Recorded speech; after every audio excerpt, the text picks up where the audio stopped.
जोहार दोस्तों, आप सभी को आपका अपना चैनल नागपूर्णिमा फाउंडेशन में स्वागत है।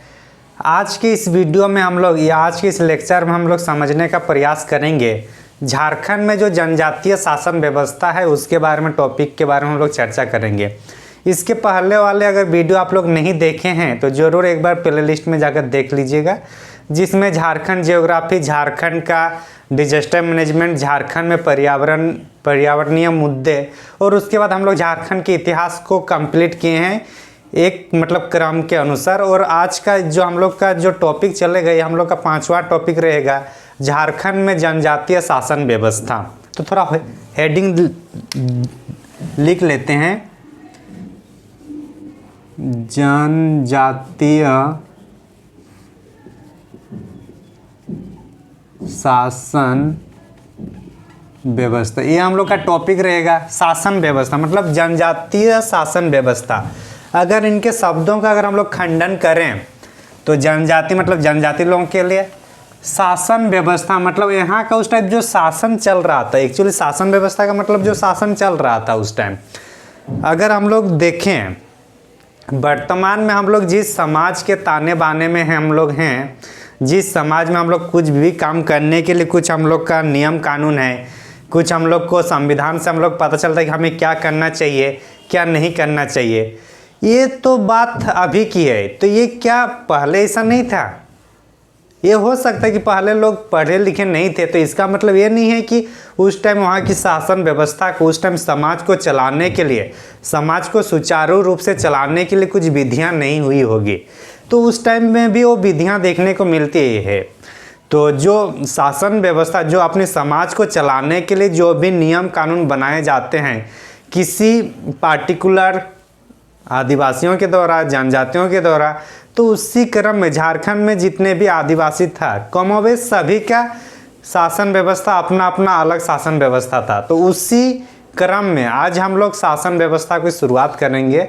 तो मतलब बोलने का अर्थ यही है, दो शब्दों में अगर कहा जाए तो अभी वर्तमान में जो हम लोग संविधान के द्वारा हम लोग जो शासन व्यवस्था चलता है, उस टाइम भी उस पार्टिकुलर जनजाति में कुछ नियम कानून हुआ करता था। और जब नियम कानून होगा तो उसको फॉलो करने के लिए राजा होंगे, दीवान होंगे, जो भी मतलब अभी जैसे अगर वर्तमान में देखा जाए राष्ट्रपति है, प्रधानमंत्री है, सर्वोच्च न्यायालय है, तो ये सब क्या है अभी के शासन व्यवस्था को चलाए रखने के लिए है। तो ये क्या प्रारंभ में भी ऐसा ही था? हाँ, तो इसका आंसर होगा हाँ, क्योंकि पहले में भी जो उस टाइम भी शासन व्यवस्था था, उस टाइम भी मतलब सुप्रीम कोर्ट के समानांतर जनजाति में भी उस टाइप से व्यवस्था देखने को मिलती है। तो वही चीज़ आज हम लोग समाज में मतलब जो जनजाति समाज है उसके उस टाइम की शासन व्यवस्था को हम लोग समझने का प्रयास करेंगे आज के इस वीडियो में। तो आप लोग जरूर अंत तक जुड़े रहिएगा। तो अगर हम लोग देखें तो जो जनजाति शासन व्यवस्था, ये कहाँ का, झारखंड का जनजातीय शासन व्यवस्था हम लोग पढ़ेंगे। तो जाहिर सी बात है जो राज्य की परिकल्पना की गई है झारखंड में, सबसे पहले जो राज्य की परिकल्पना की गई है वो मुंडा जनजाति के द्वारा। तो जाहिर सी बात है हम लोग शुरू भी करेंगे मुंडा जनजाति के शासन व्यवस्था, मुंडा मानकी शासन व्यवस्था। कौन सा? मुंडा मानकी शासन व्यवस्था ना। मुंडा मानकी शासन व्यवस्था, मुंडा मानकी शासन व्यवस्था हम लोग आज चर्चा करेंगे। तो जो मुंडा मानकी शासन व्यवस्था है, इसमें अगर हम लोग देखें तो जैसे कि हम लोग सबसे पहले देखें कि ऋषा मुंडा आया था, उसके बाद उन्होंने सुतिया पाहन बनाया, सुतिया पाहन के बाद फिर मद्रा मुंडा बनते हैं, उसके बाद अपना जो शासन व्यवस्था है उसको फनी मुकुट राय को दिया जाता है। तो फनी मुकुट राय का मतलब ये एक जातीय से गैर जनजातीय लोगों को सत्ता का हस्तांतरण होता है। तो इसी क्रम में वो मतलब नागवंशी शासक बनता है। तो उसके पहले ही मुंडा लोगों ने अपनी शासन व्यवस्था को बनाए रखे थे। तो मुंडा शासन व्यवस्था अगर कोई भी चीज़ को अगर देखें तो कोई एक अगर उन लोग का जैसे मान के चलिए लोग 600 BC में आते हैं, कितने 600 BC में आते हैं मुंडा लोग, ठीक। तो जब ये लोग आएंगे तो कोई एक दो आदमी तो नहीं रहेंगे, ये लोग पूरा ग्रुप में आएंगे, समूह में आएंगे, कबीलाई में आएंगे। तो ये लोग जब आए हैं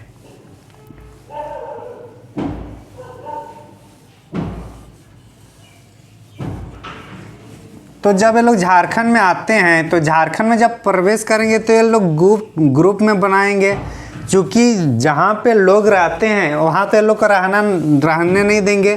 तो क्या होगा कि जो वन जंगल है, वन जंगल को काट के लोग रह गए एक जगह पे इकट्ठा रहे। जब ये लोग की जब जनसंख्या आबादी तो बढ़ती जा रही है, वैसे भी इंडिया में पॉपुलेशन बहुत जल्दी बढ़ती है, तो जब ये लोग का जो जनसंख्या बढ़ा तो क्या होगा, साइड क्षेत्र में भी ये लोग अपना क्षेत्र का विस्तार करने लगा। तो ये मूल है, इसको खूंट कहा जाता है। ये जो मूल है उसको खूंट गांव कहा जाता है। और ये जो साइड में जो बसर मतलब जब आबादी ज़्यादा हो गया तो साइड में जो बैठे उसको बोला जाता है किली। क्या बोला जाता है उसको? किली।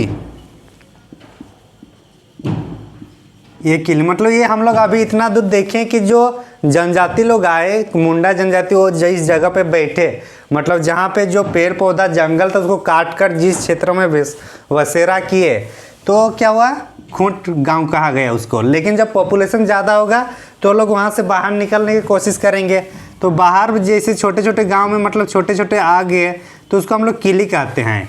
तो ये सब मतलब इन लोग का जो आरंभिक चरण है। और जब यहाँ पे इस टाइप से लोग रहेंगे तो क्या वहाँ की शासन व्यवस्था होगी, कैसे लोग एक दूसरे से मिलजुल कर रहेंगे। अगर समाज में कुछ मतलब असामाजिक तत्व है तो उसको कैसे कंट्रोल करेंगे, तो उसके लिए कोई संस्था की जरूरत होगी। तो उसी टाइप से अनौपचारिक रूप से संस्थाएं तब भी थी। तो इतना हम लोग को समझ में आ गया। अब इसको ये बस समझने से पहले थोड़ा ये समझते हैं कि जैसे कोई भी हम लोग उस टाइम अगर मुंडा या कोई भी साधारण के गांव चलते हैं तो हम लोग को 2-3 चीज़ हम लोग को देखने को मिलती है। तो उसमें से जो हम लोग को देखने को मिलता है, गांव में 3 स्थल गांव में 3 स्थल हम लोग को देखने को मिलता है। मेनली 3 ऐसा स्थल है जो इम्पोर्टेंट है, वो हम लोग को गांव में देखने को मिलता है। गांव में अगर हम लोग देखेंगे सबसे पहले तो सरना थाम आप देखे होंगे। सरना जो गांव से बिलोंग करते हैं वो सरना सुने होंगे, या फिर सरना अगर नाम से नहीं सुने होंगे तो जैसे कि जो मतलब धान रोपाई की जाती है उसके पहले आषाढ़ महीने में जो एक मतलब ग्राम पूजा की जाती है। सभी ग्राम के चावल तेल सिंदूर जो भी है वो लाया जाता है और उस पर पूजा की जाती है। तो जिस जगह पे पूजा की जाती है उसी को सरनाथाम कहा जाता है। तो एक गांव में हम लोग को देखने को मिलता है, तो वही है सरना। मतलब यहाँ क्या होता है, पूजा पाठ यहाँ पे होता है। सरना में पूजा पाठ होता है ना, पूजा पाठ होता है। और ग्राम देवता यहाँ पे रहता है, ग्राम देवता का निवास स्थान। ये आप सब सुने होंगे, जो गांव से संबंधित है, जो गांव में रह चुके हैं या जो गांव से है वो सबको ये सब जान आराम से वो लोग को पता है कि क्या है। बस हम लोग उसको नाम देकर पढ़ेंगे कि इसकी शुरुआत कैसे होती है। तो सरना हो गया। सरना के बाद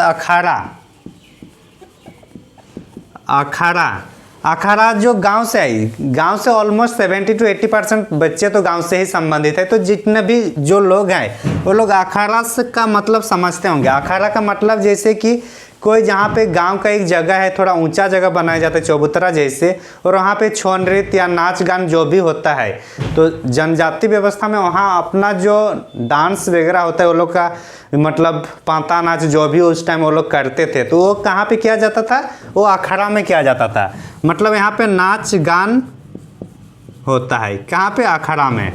उसी तरीके से और एक जगह पे हम लोग को देखने को मिलता है और उसका नाम है हम लोग का शासन देरी। क्या नाम है? शासन। ये शासन है, ठीक। यहाँ पे क्या होता है ना, ये जो शासन है यहाँ पे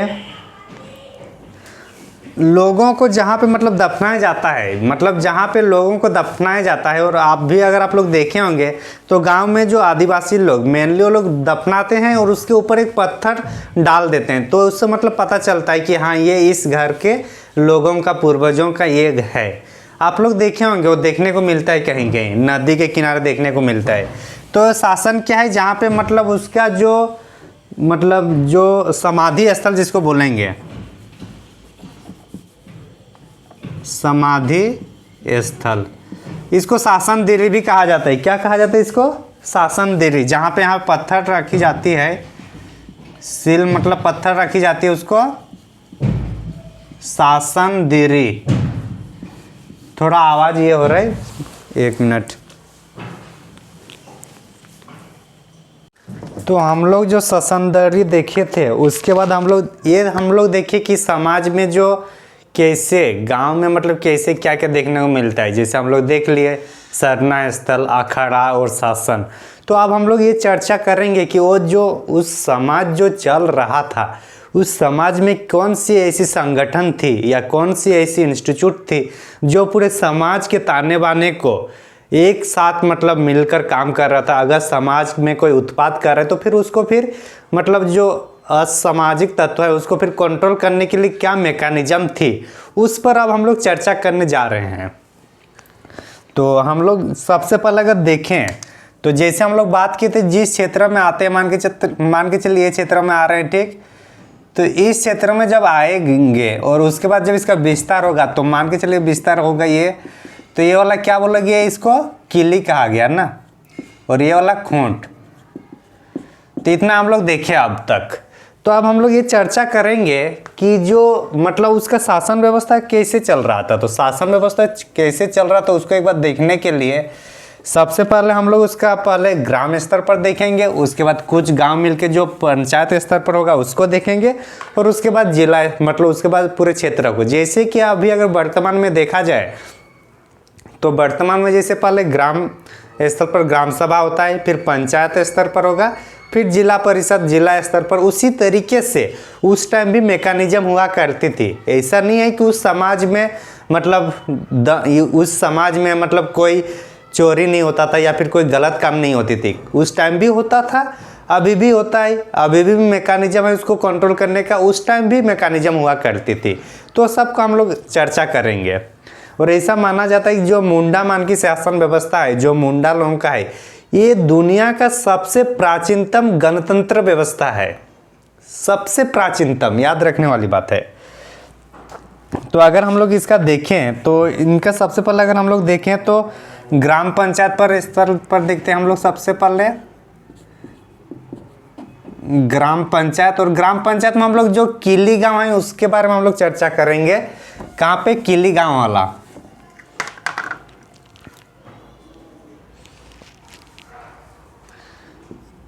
जो ग्राम स्तर पर जो 2 होगा, एक होगा हम लोग का कौन सा, किली गांव, मतलब जहाँ पे जो मतलब बाहर आकर बसा हुआ है। तो सबसे पहले अगर हम लोग ग्राम पंचायत की बात करते हैं, ग्राम पंचायत, और ये कौन सा गांव, किली वाला है, किली ग्राम है। किली ग्राम का मतलब है कि जो मेन जमीन पर जो रहे तो उसके साइड में जो फैला हुआ था उसमें जो आया उसको किली कहा गया। और इस किली में जो है उसमें कौन सा है, मुंडा है। प्रमुख अधिकारी कौन है, प्रमुख अधिकारी कौन है, मुंडा है। तो बोला जाएगा कि किली गांव का जो प्रमुख अधिकारी कौन है, तो कौन होगा, मुंडा। तो मुंडा जब आखिर जब किसी गांव का प्रमुख होगा तो उसमें जो भी मतलब छोटी बड़ी जो भी घटनाएं घटी होगी वो अपने स्तर पर उसको मतलब सॉल्व करने का प्रयास करेगा। अगर अपने स्तर पर सॉल्व नहीं होगा तो फिर उसको क्या करेगा, दूसरे को फॉरवर्ड करेगा जो उसके उच्च स्तर पर है। जैसे कि जो जिला परिषद मतलब जो जिला न्यायालय में नहीं होता उसको हाईकोर्ट में भेजा जाता है, जब हाईकोर्ट में नहीं होता उसको सुप्रीम कोर्ट में। उसी तरीके से तो ये मुंडा समझ में आ गया कि मुंडा कौन है, ये वंशानुगत है और ये ग्राम का प्रमुख है। कौन है, ये ग्राम का प्रमुख। इतना समझ में आ गया। और ये क्या है, वंशानुगत है। मतलब किसी घर में अगर ये पद है मुंडा तो उसके बेटा, फिर उसके बेटा, फिर इस टाइप से मतलब वो वंशानुगत होते रहेगा। तो एक ग्राम पंचायत पर देखिए, इसमें और एक चीज है, ग्राम पंचायत में ही एक किली वाला हो गया। अब दूसरा जो ये किली कौन सा है, जो आकर बाहर में बैठ गए थे। अब जो मूल रूप से थे मतलब जो आकर मूल रूप से बैठे तो उस पर हम लोग अब चर्चा करेंगे। तो जो मूल जगह पे था उसको क्या कहा गया था, खूंट। खूंट कहा गया था ना, और उसके सामने वाला था किली। तो अब खूंट के स्तर पर हम लोग चर्चा करेंगे। तो खूंट का जो पंचायत होगा, खूंट और खूंट का पंचायत होगा तो इसका नाम क्या होगा? खूंट पंचायत होगा ना, खूंट पंचायत ये हो जाएगा, होगा ना। खूंट कट्टी पंचायत इसको फिर नाम दिया गया, खूंट से हो गया तो खूंट से जो पंचायती का नाम दिया गया उसका नाम क्या होगा? खूंट पंचायती, खूंट कट्टी पंचायत। तो खूंट कट्टी पंचायत में हम लोग अब चर्चा करेंगे। इसमें मतलब जो प्रमुख अधिकारी थे उसका नाम था हातू मुंडा। हातू मुंडा, हातू का मतलब होता है ग्राम, खूंट, और मुंडा का मतलब होता है मुखिया। तो चारों को मतलब जो सभी को व्यवस्थित करता था वो मुखिया था। तो इसमें जो प्रमुख अधिकारी है उस पर हम लोग चर्चा करेंगे। खूंट कट्टी पंचायत में प्रमुख अधिकारी, तो प्रमुख अधिकारी कौन कौन होते हैं उसमें देखते हैं। सबसे पहले हम लोग देखते हैं इसमें हातू मुंडा। हातू मुंडा कौन है सबसे पहले? एक मिनट, सबसे पहले कौन है? हातू मुंडा ना। दूसरा हम लोग का मिल गया। तो हातू मुंडा में जो हातू है उसका नाम होता है क्या? हातू का मतलब होता है गांव, खूंट गांव, खूंट गांव वाला है। और मुंडा का मतलब क्या होता है? मुखिया। तो जो मतलब मेन गांव है उसका जो हेड हो उसको कौन है? हातू मुंडा। और हातू का मतलब क्या होता है? खूंट गांव या गांव, और मुंडा का मतलब होता है मुखिया। तो इतना समझ में आ गया होगा हातू मुंडा कौन है। खूंट कट्टी पंचायत के प्रमुख अधिकारी का नाम क्या है? हातू मुंडा। ये समझ में आ गया यहाँ तक। उसके बाद आता है मुखिया, केवल आएगा मुखिया, फिर ओनली मुखिया जब रहेगा तो ये होगा ग्राम का प्रमुख।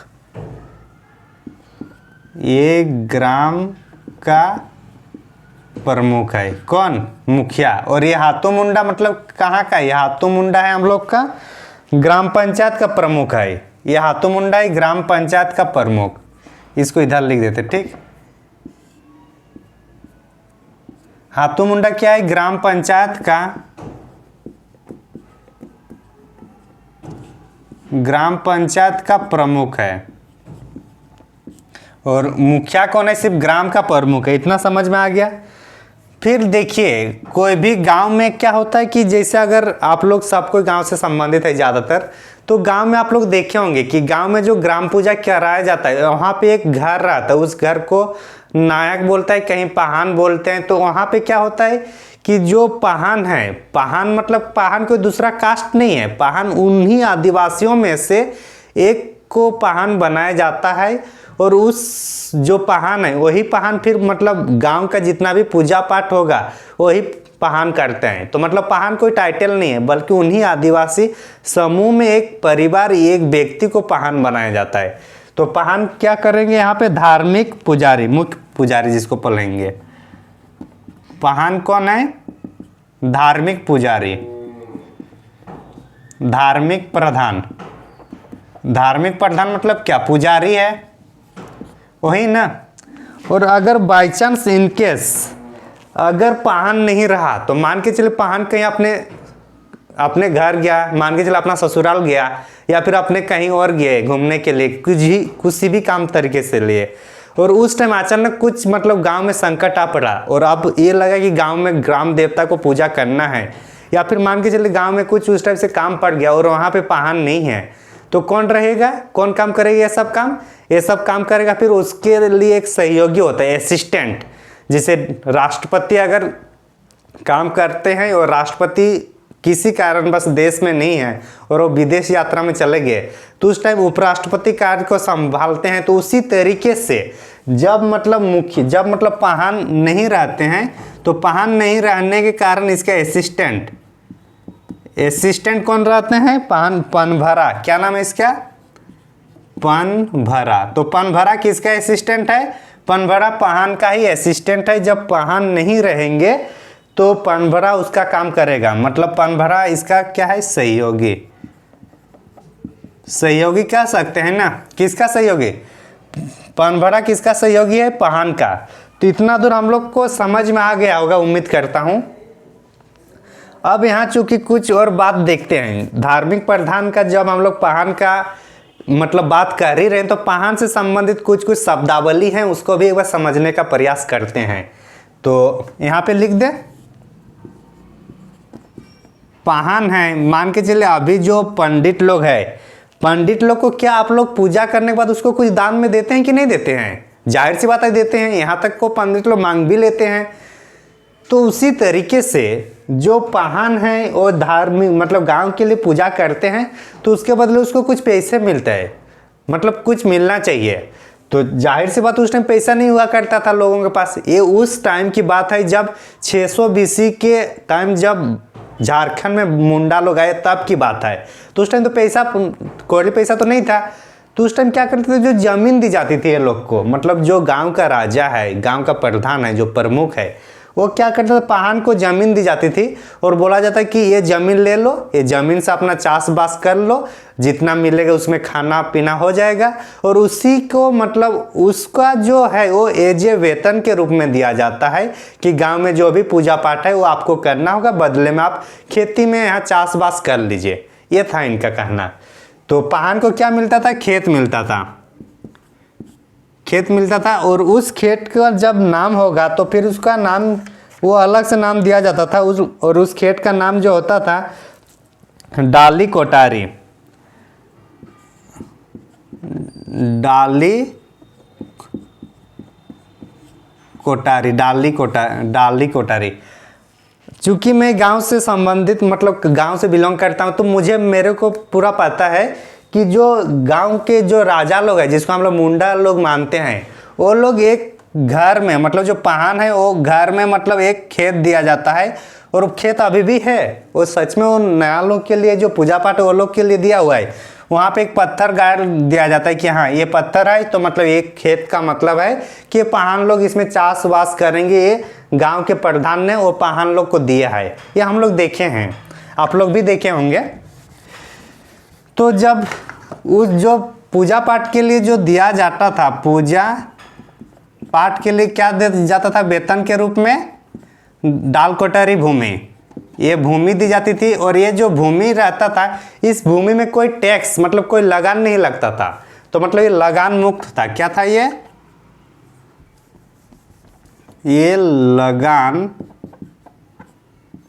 लगान मुक्त भूमि था। ये जो भूमि थी लगान मुक्त भूमि था, मतलब इसमें जितना पैदावार होगा उस पर कोई किसी भी तरीके से टैक्स नहीं लगेगा। ये था पाहन को एक मिल गया पूजा पाठ के लिए। ठीक, पाहन का और एक काम होता था कि मान के चलिए आप लोग गांव साइड हो तो कभी सुने होंगे कहीं ना कहीं लोगों के मुंह में कि बोला जाता है कि कोई एक जगह होगा वहाँ कहीं आग लग जाता है, उस आग को बुझाने जाइएगा तो कहीं और आग लगता है। तो इस तरीके से मतलब गांव में देखा जाता है। तो इस टाइप से जो है इसको बोला जाता है कि भूत लग गया, कुछ हो गया गांव को, या फिर गांव में कुछ मतलब उस टाइप से मतलब शक्ति आ गया जो गांव के लिए प्रतिकूल पड़ रहा है। तो उस जो शक्ति है उस शक्ति को कैसे कम करना है, उस शक्ति से कैसे निजात कर पाना है, तो उसके लिए पूजा पाठ करना पड़ेगा, तब गांव में शांति आएगा, ग्राम देवता को खुश रखना होगा। तो उसी क्रम में जो पूजा पाठ करेंगे गांव देवता को, ग्राम देवता को, तो उस पूजा पाठ को कौन करेगा, पाहन। और पाहन से अगर पूजा करवाएंगे तो कुछ ना कुछ देना होगा ना उसके एवज में। तो वो पूजा पाठ के लिए मतलब भूत प्रेत हटाने के लिए या फिर जो गांव में शांति बनाए रखने के लिए जो पूजा पाठ की जाती है उसके लिए जो जमीन दी जाती है उसको बोला जाता है भूत खेता। भूत मतलब समझ रहे हैं आप, वही भूत है, भूत खेता।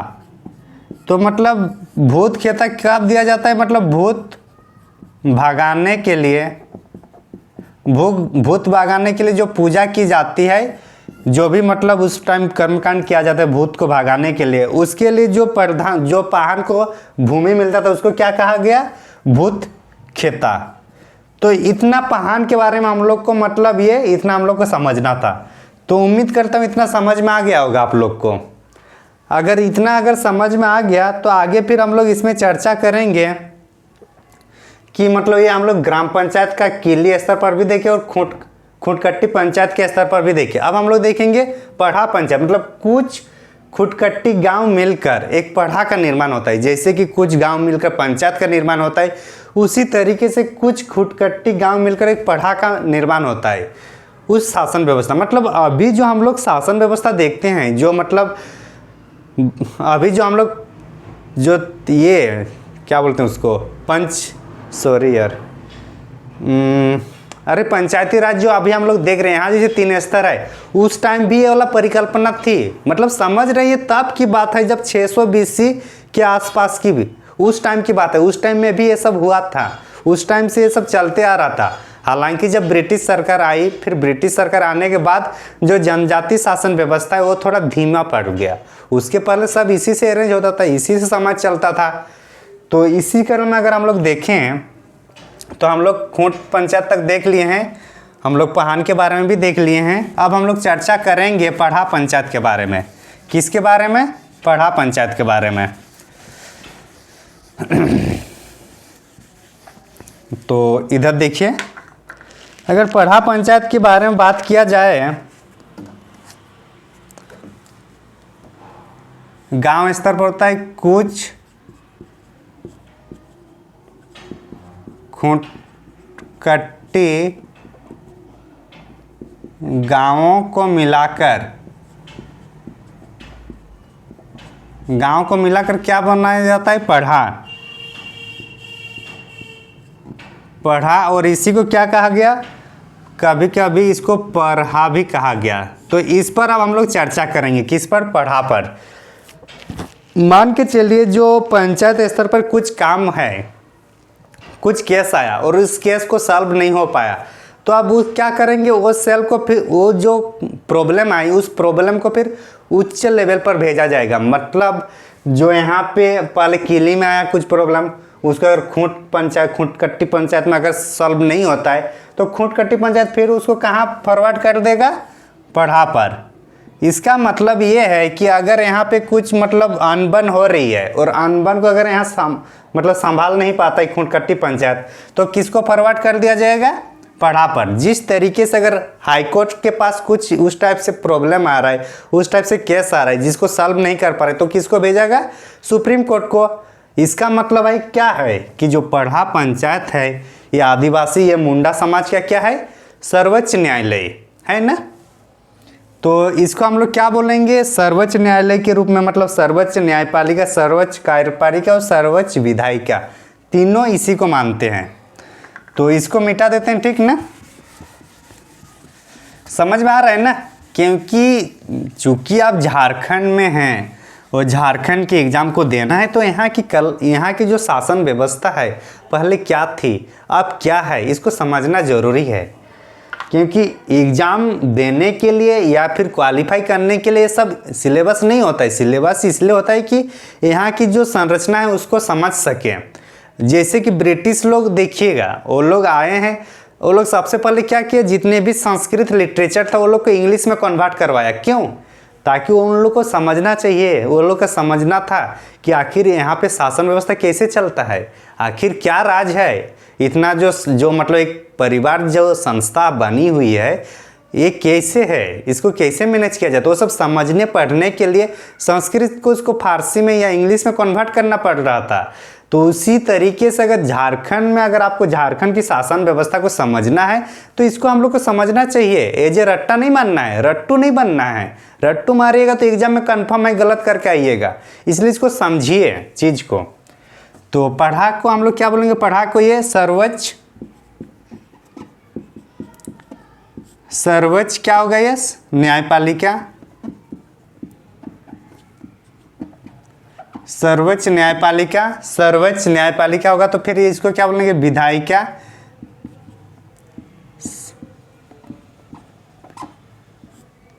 सर्वोच्च विधायिका होगा। सर्वोच्च विधायिका होगा तो उसके बाद क्या होगा? कार्यपालिका भी होगा, ये सर्वोच्च कार्यपालिका। तो अगर क्वेश्चन पूछे कि मुंडा शासन व्यवस्था या मुंडा मान की शासन व्यवस्था में, मुंडा शासन व्यवस्था या मुंडा मान की शासन व्यवस्था में जो हम लोग जो सर्वोच्च ये है, मतलब सर्वोच्च कार्यपालिका, सर्वोच्च विधायिका और सर्वोच्च न्यायपालिका कौन सा है? तो किसको बोलेंगे हम लोग? पढ़ा पंचायत को। पढ़ा पंचायत को, पढ़ा पंचायत को। इतना समझ में आ गया होगा उम्मीद करता हूँ। चूँकि अगर इतना समझ में आया तो ये सवाल मन में तो आता होगा ना कि अगर ये इतना काम करता है न्यायपालिका का भी, विधायिका भी, कार्यपालिका का भी, तो इसके लिए कोई एक आदमी तो नहीं हो पाएगा, इसके लिए अलग अलग आदमी होंगे, अलग अलग पद के लिए अलग अलग लोग होंगे कि नहीं। क्या सुप्रीम कोर्ट संसद को संभाल रहा है, मतलब संसद का अलग काम है, सुप्रीम कोर्ट का अलग काम है, नेता लोग जो नीति बनाते वो लोग का अलग काम है। तो इसी तरीके से यहाँ भी हम लोग को सेम देखने को मिलेगा। न्यायपालिका के लिए अलग से, विधायिका के लिए अलग से, कार्यपालिका के लिए अलग से लोग यहाँ भी दिखने को मिलेगा। तो इनका जो प्रमुख जो अधिकारी है, यहाँ पे 2 प्रमुख अधिकारी होता है, एक मानकी और एक होता है पढ़ा राजा। तो यहाँ 2 प्रमुख ये होते हैं, उसको पहले देखते हैं। एक मानकी होता है। मानकी इसलिए है क्योंकि पढ़ा पंचायत का प्रमुख होता है। ये पढ़ा पंचायत का प्रमुख है, मतलब ये जो पंचायत है उसका प्रमुख है। ये पढ़ा पंचायत के प्रमुख, पढ़ा पंचायत के प्रमुख कौन होता है, मानकी। और ये क्या होता है, वंशानुगत होता है, वंशानुगत। ये वंशानुगत है कौन, मानकी। और ये जो अंतर, मतलब जो खूंटकट्टी में जब काम, मतलब खूंटकट्टी में मतलब 2 या 2 से अधिक खूंटकट्टी गांव में जो विवाद होता है, उस विवाद को अगर समाधान नहीं हो पाता है तो कौन समाधान करता है, मानकी। तो इसको क्या बोलेंगे हम लोग, फिर इसको अंतःग्रामीण विवादों का निपटारा,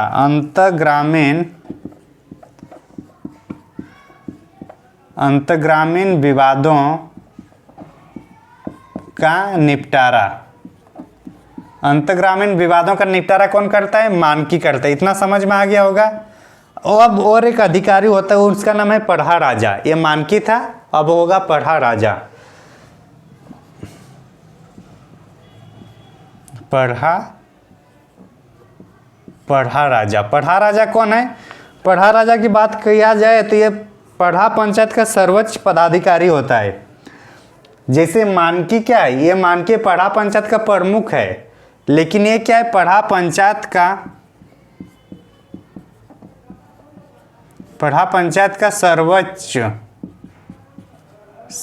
पदाधिकारी है। सर्वोच्च पदाधिकारी कौन है, पढ़ा पंचायत का सर्वोच्च पदाधिकारी कौन है, पढ़ा राजा। तो पढ़ा पंचायत का प्रमुख होगा हम लोग का मानकी, और पढ़ा पंचायत का सर्वोच्च पदाधिकारी कौन है, राजा। तो इसका मतलब जो पढ़ा राजा जो बोल दिया वो बोल दिया।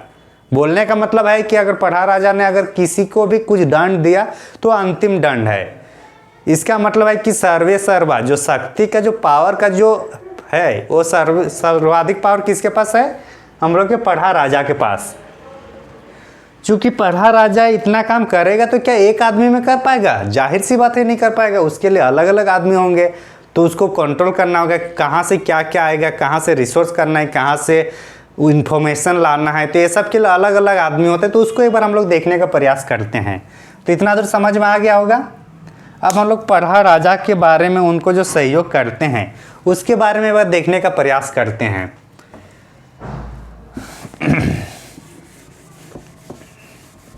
तो पहले हुआ किली का मतलब मुंडा। मुंडा के बाद कौन आ रहा है, मुंडा के बाद हम लोग का आ रहा है हाथू मुंडा।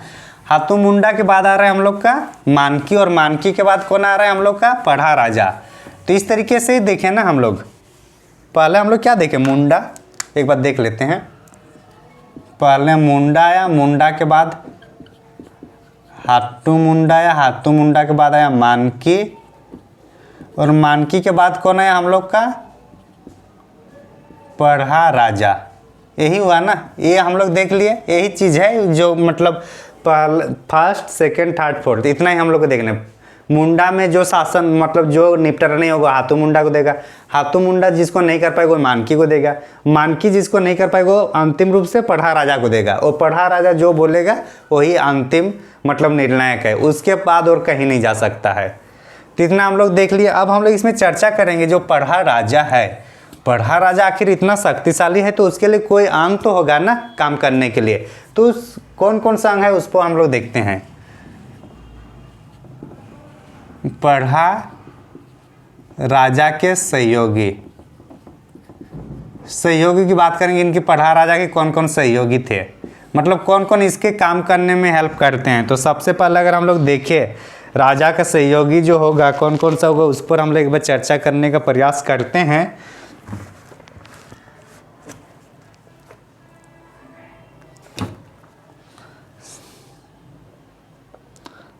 ठाकुर, ठाकुर एक रहेगा। ठाकुर के बाद अगर हम लोग देखें तो दीवान, दीवान रहेंगे। दीवान के बाद देखें तो पांडे। ये सब टाइटल नहीं है, ठीक ना, ये सब टाइटल में नहीं जाना, ये सब टाइटल नहीं, ये सब एक पद है, पद, पोस्ट। जैसे आईएएस है, आईपीएस है, रेवेन्यू ऑफिसर है, इंडियन फॉरेस्ट सर्विस है, इंडियन रेलवे सर्विस है, उसी तरीके से दीवान पांडे हुआ। उसके बाद दारोगा होगा, दारोगा होगा। दारोगा के बाद क्या है, दारोगा के बाद लाल है हम लोग का। तो मेन इतने आदमी इनके सहयोग करते हैं। कौन, पढ़ा राजा को। पढ़ा राजा कौन कौन सहयोग कर रहे, ठाकुर। ठाकुर सहयोग कर रहे, तो ये किस रूप में सहयोग कर रहे हैं, ये भी हम लोग के लिए जानना जरूरी है। हम लोग को सिर्फ ये जानना आवश्यक नहीं है कि उसका ये सहयोगी है, हम लोग को ये भी जानना है कि अगर ये सहयोगी है तो ये किस काम में सहयोग करता है। क्योंकि हम लोग को छोटा मोटा और थोड़ा बहुत नॉलेज नहीं रखना चाहिए। हम लोग जिस लेवल पे जाना चाह रहे हैं उस लेवल के लिए गहरी उसमें नॉलेज की ज़रूरत है। और कितना मुश्किल से 5 मिनट एक्स्ट्रा लगेगा। अरे इतना तो 5 मिनट आप लोग इधर उधर भी बात करते दे देते होंगे, समझ रहे होंगे। कोई को आधे घंटे भी ऐसे निपटा देते हैं, पता ही नहीं चलता कि कहाँ बात कर रहे हैं और क्या बात कर रहे हैं। अरे बात करो जहाँ बात हो कुछ। तो देखिए पहले ठाकुर की, इसका काम क्या, ये पढ़ा राजा का सहायक है, मतलब असिस्टेंट है ये, सॉरी।